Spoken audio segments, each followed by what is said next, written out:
innocent and perfect child of God.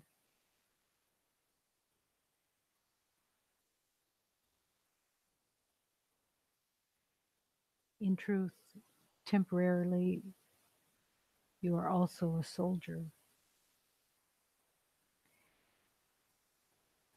a soldier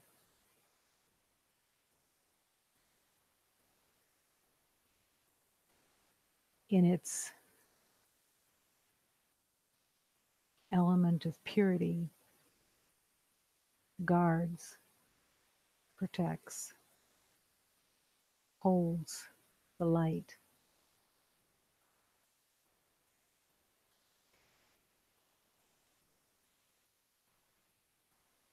is devoted,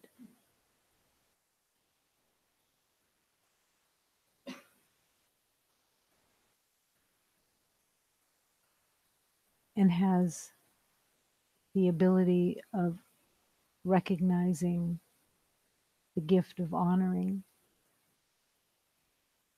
and the gift of respect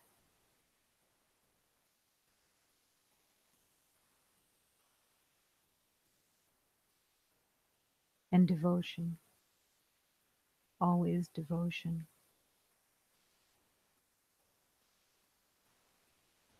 To, to learn about the soldier is really to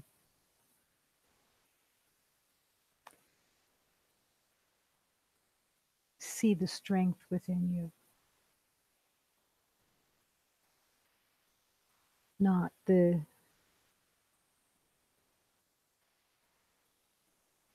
fear that uses sometimes a perception of strength, the true strength, the true strength that is always gentle, that is always kind,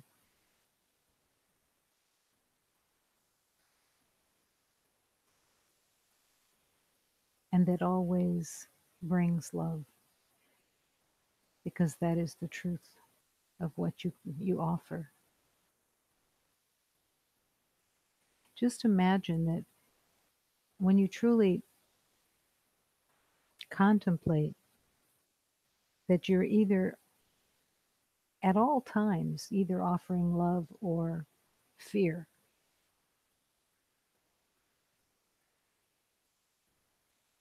It can seem daunting that you have to pay attention in that kind of way, but in the truth of your being, you're always choosing. There's never a moment that if you're choosing stillness, you're choosing stillness. If you're choosing thoughts, you're choosing thoughts. And then the thoughts become, what are the thoughts? Is this a thought of love? Is this thought kind?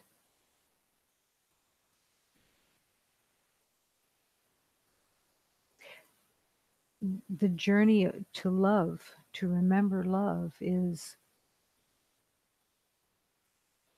a full time job, so to speak. But being in a trance is a full time job times 10, because being in a trance is a false place where you don't really belong.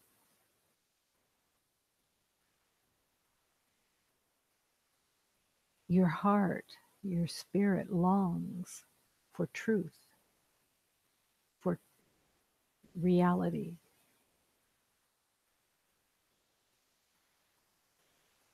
And it can be frustrating or fearful, because frustration is just fear when it doesn't manifest easily, to be in peace or kindness.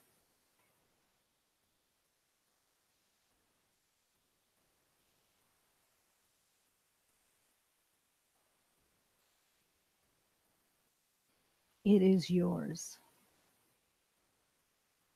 It is yours for the asking.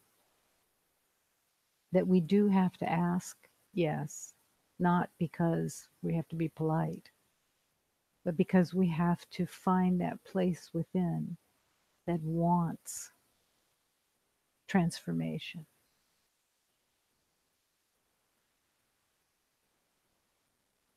The temptation to want it to happen magically is the temptation of a child in the world that fantasizes about being rescued. But we can't be rescued from something that we made up. Even to be rescued, imagine what it would be if a beloved who had no intention of anything but being in the world at this time all of a sudden found himself without his identity. I think they call that amnesia. And that identity would be, in his mind, taken from him unlawfully without wanting it to be so. So we have to have our yes. We have to want. We have to knock on the door because it's imperative that you want it, that you want peace, that you want truth, that you want direction, and that you want to rest in love because you are that love. But how do you find the love? I think one of the most incredible teachings, truths,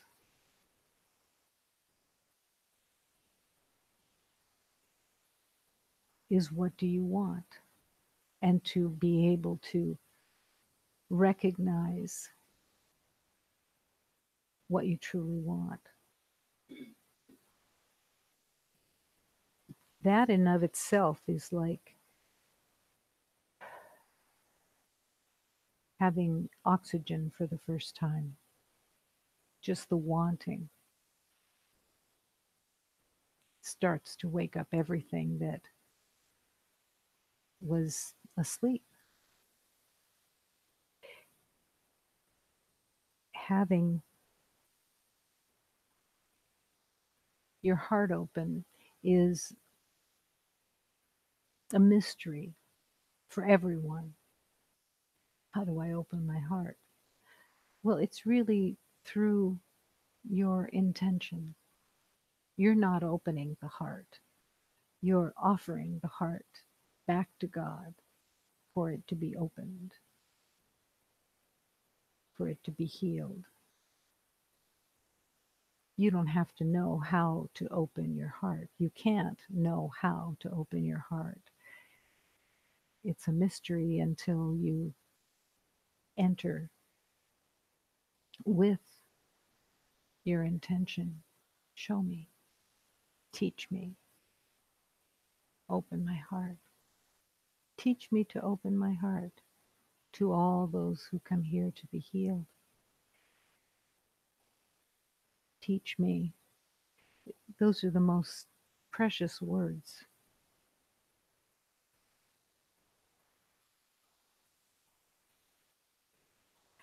I picked this psalm because it speaks to that place of the heart of what does it take for the heart to open. It takes your wanting. So if you're and a prayer, a psalm, a hymn, they're all prayers that bring you to a place that you have not a strong understanding of. So the words are there with all of the energy within them so that you can ride that energy and you can go into that energy and embrace the energy of the prayer. I trusted you, Lord, and I waited, and you came to answer my plea. You lifted me from the pit, and you pulled me out of the mire. You set my feet on firm ground, and you made my steps unshakable. You put a new song in my mouth and gave me the power to praise you. You opened me to the truth, and suddenly my eyes could see it. I was waking, and I knew you don't care about rituals or the mummeries of religion. The only thing you want is our whole being in every moment. Hold me in your embrace, dear Lord, and let me see that I am transparent in your light. Grant me the awareness to keep my gratitude fresh every day, and let my song give blessing and insight to those who are not ready to see. It's the longing. It's letting the longing within be sparked. There's always something in the world that wants your attention. Always. Every moment, there's a new attention. Pay attention to this. Oh, what about this? The shiny object. Whatever the attention is, ask if it's a distraction. Does it really need to be in your mind in that moment? Do you really need to be thinking and planning and figuring things out in that moment? Is that where God is calling you to in that moment?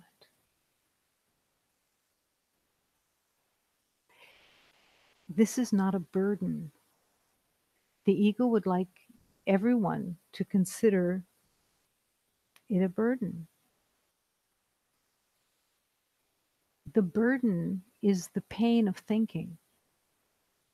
The burden is the idea of knowing, of thinking that you know, and then you follow what you know, and then you find yourself in the same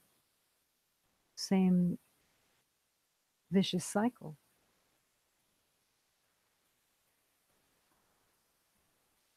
What is it that my divine light that leads me? Where where do you want me? And what do I need to think about in this moment? What do you what thoughts do you want me to hold? Because if you bring it down to the nitty-gritty, there's only one real thought, and it's of love, it's of God. Everything else, when it's made from the mind that is figuring things out, it's pain. That's the that's the message to embrace. Oh, thinking on my own equals pain. It is unkind. And when you surrender and realize you don't know, the relief of love can carry you. That is what the resting in God is, that you're not in charge. And there is no in charge. There's just resting because everything in the universe is in perfect harmony if you allow it. If you let go of your own thoughts of what to do just letting God lead. Moment to moment, I trust you and I wait. And you came to answer my plea. You lifted me. You pulled me out of the mire. You set my feet on firm ground. I can I can promise you that this is accurate. This is completely the truth. It can be a way of looking at it, a way of seeing it with particular words that speak to a culture or whatever, but it's all the same. You put my feet on firm ground. Why would you put my feet on firm ground? Because all my life God saw me trying to get out of here and not have my feet on the ground, but wanting to leave. God put my feet on the ground because this is where my remembering was. To trust, of course, God will do whatever is necessary in the moment if you will open to the blessings that are all of love. But it can't be both places. You can't be thinking, thinking, thinking, knowing, knowing, knowing, and then resting. The resting is trusting that you are in the truth of love,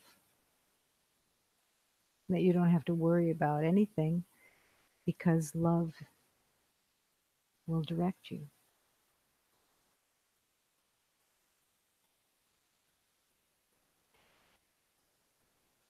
When I feel this pain inside and I find nowhere to hide, Mother, rain your love on me.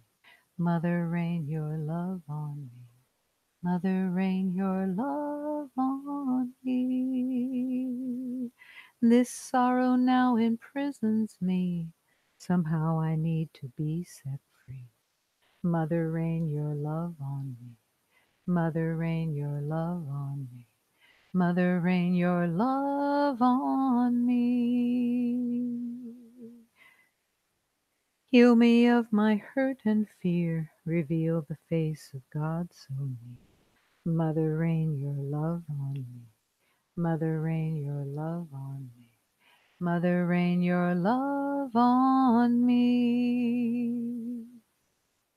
Thank you for the love you give. In compassion for your Son I live.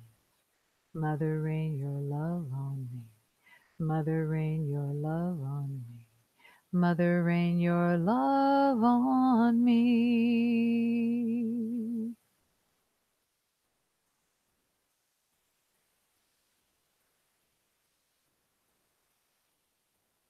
When you hear a love song, let yourself become one with it. This is a love song. Mother, rain your love on me. Let your heart be squeezed. Let your heart be so touched. Mother, rain your love on me. Feel the intimacy of your divine mother in your heart. Let it fill all of your energies and rest in that love. It's yours. It's it's wanting to have you recognize the love, but it's calling you to a place that is uncomfortable for the ego for sure. An open heart.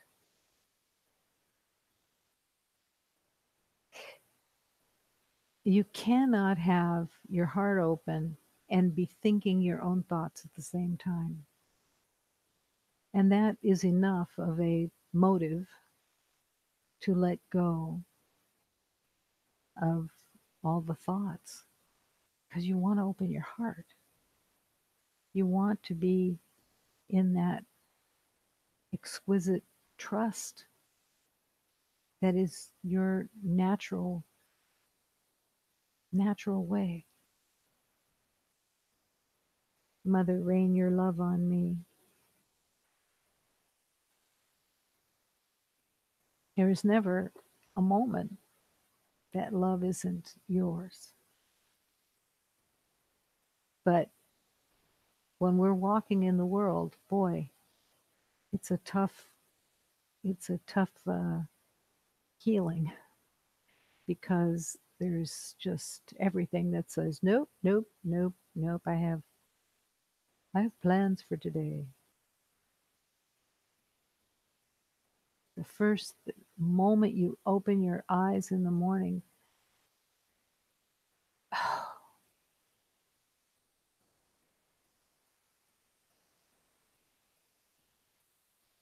I'm yours. I'm yours. I'm yours. I'm yours. I'm yours. Take me. Lead me. Show me. Don't leave me for a minute. I don't want to have one thought that is not of love. I don't want to sneak around in my mind looking for stuff to be knowing and figuring out, and because that place is the madness,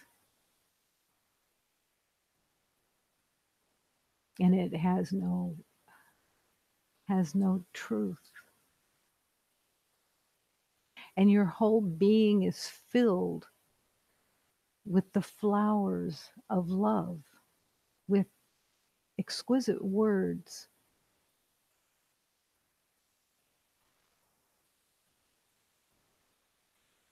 where you can't hold anything back. You know that place that everybody has within them where you're cool? You're really cool. You're aloof. You're with it. You're an identity. You hold it. No, it's letting it all go.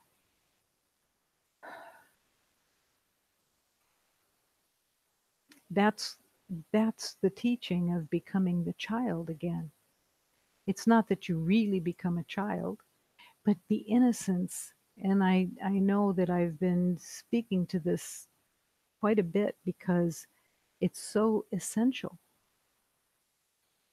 to see the child, the innocence in everyone. What is the difference between seeing someone in an adult body and a child's body? It gives you that momentary awareness. Oh, they don't know. They're just mistaken. But with adults, it's a different relationship. It's you should know. You should do this for me. You should whatever. And you are the child and everyone is the child.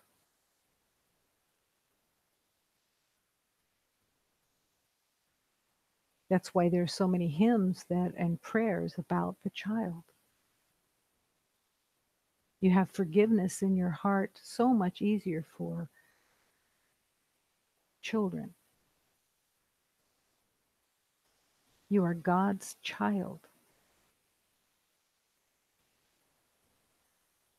Even though you've been in 10 to 10,000 lifetimes, your heart is the innocence, your soul, your spirit, and the mind that really belongs to God. It's all the innocence. There was a beloved that the one thing that she could see in healing was that when I told her that she had control over the door of what she let into her mind, that she was at the door making a choice. Is this a thought of love? Is this a made up thought that doesn't help me and doesn't want love at all. And you stand at that door. Willingly, you stand at that door because before you were aware that you could stand at the door, you didn't know that you could stand at the door. And so you thought that everything was coming in and attacking you without you having anything to do with it. That every thought was had a reason. It had a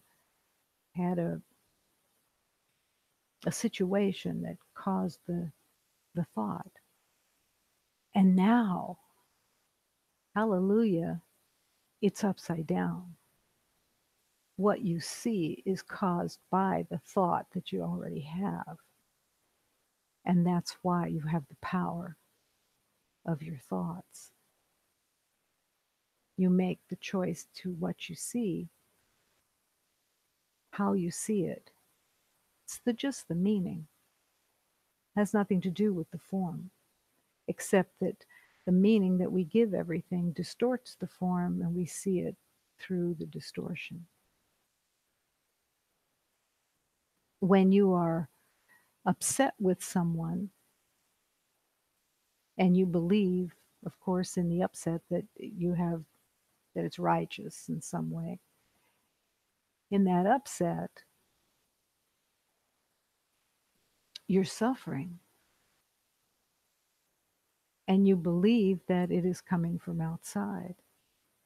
And it just, the meaning is coming from the mind. And thank God. Thank God it's coming from the mind, because or else we could never heal.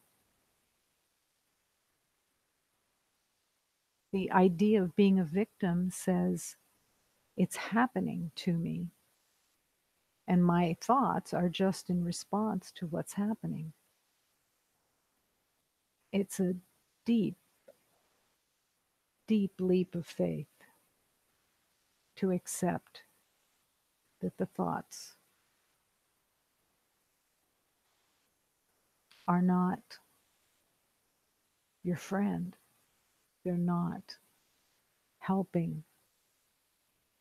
Give your thoughts to God and let the thoughts of love fill every moment. Be generous, really generous, with kindness, with understanding. The kindness, the generosity is really that you have the capacity for compassion, to see, not for pity, not for being right while somebody else is wrong, but the realization that everyone is innocent.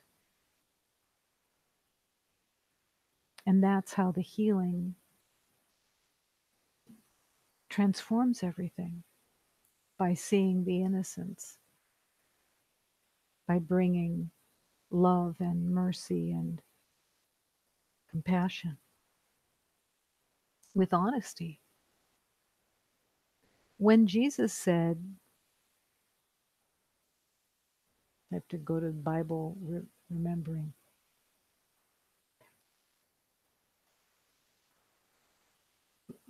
whoever is innocent can cast the first stone. Well, it's not quite meant to be whoever is innocent can cast the first stone, but backwards, that no one can cast the first stone and be innocent. Your innocence is when you realize there's nothing to attack, nothing to hold, and the wanting to see the innocence and truth of the equality of everyone, the beautiful equality. Imagine not seeing differences, male, female, old, young, different cultures, whatever, different roles, all, everything being in the equality of love, because you're looking past. You're you're touching into the heart, into the one heart. Your spirit is connecting with all the spirit of everyone. You are the light of God. This is the purpose of incarnation, is to remember. And what a blessing when you've walked so many lifetimes that this lifetime is opening the door. And the door that's opening is not letting in the lies of the mind, but inviting the divine.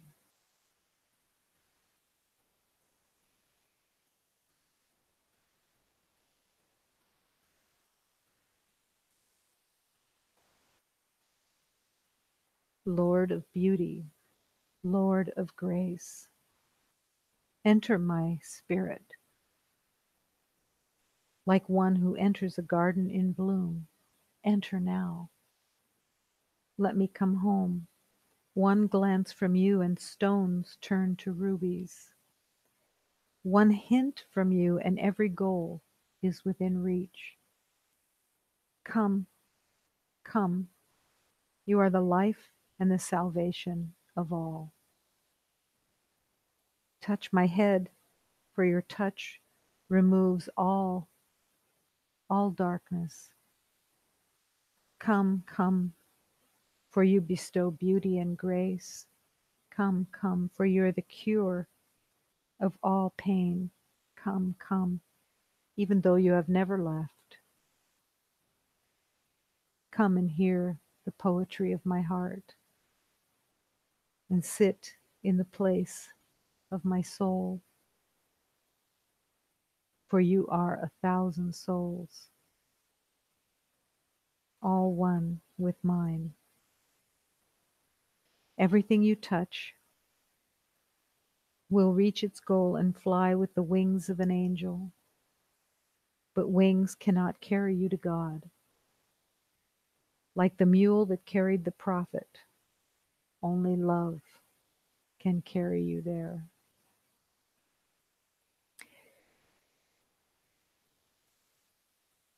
You can't be too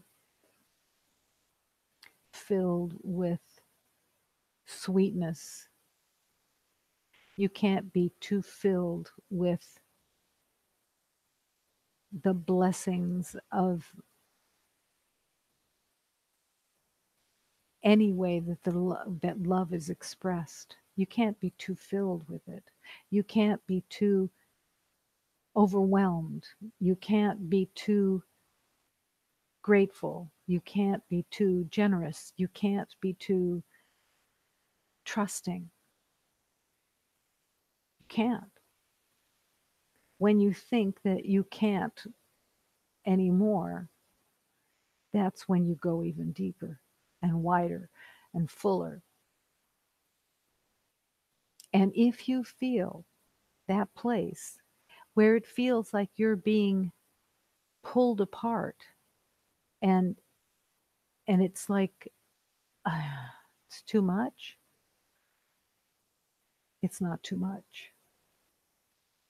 It's taking the next step of trust that you're always in God's hands, always in the transformational divinity of God.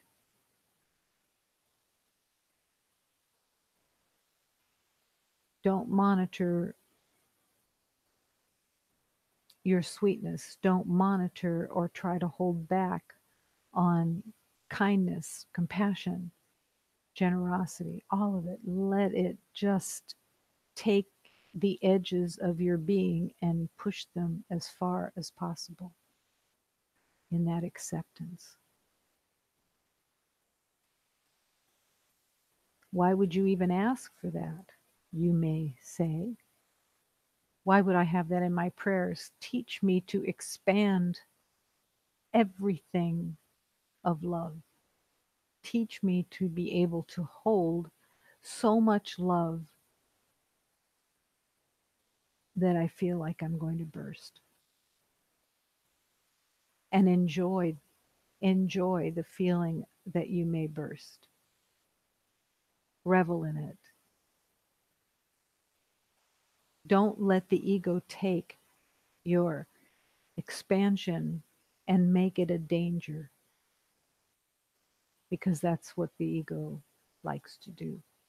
Oh no, I'll just stay here and stay controlled. No, no. Invite it all. Bring it all. There's a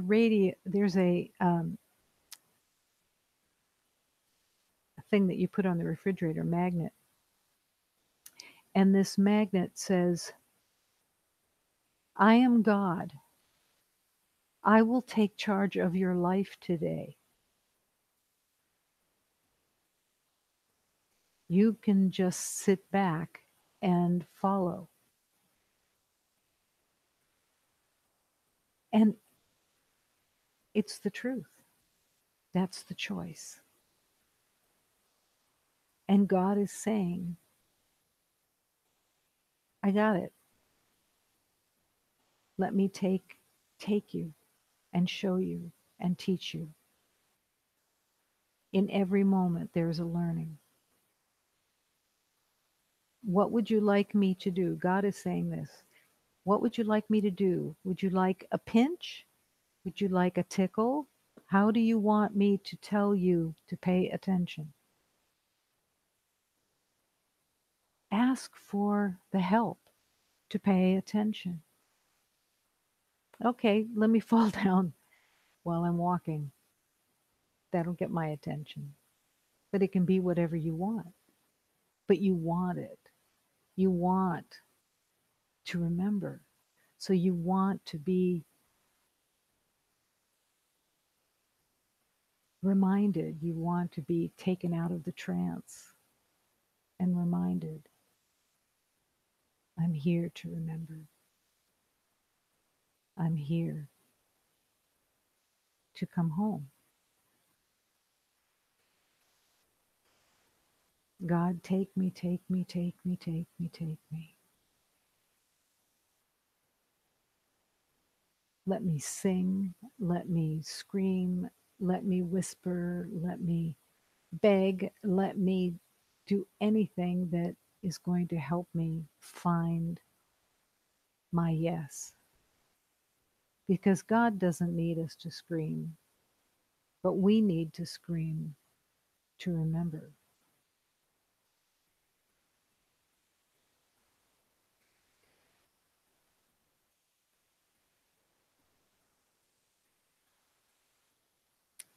You pulled me out of the mire and you set my feet on the ground.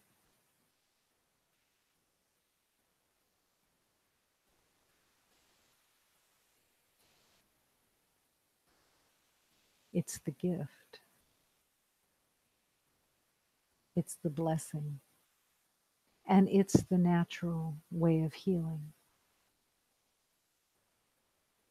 The willingness to be here and remember.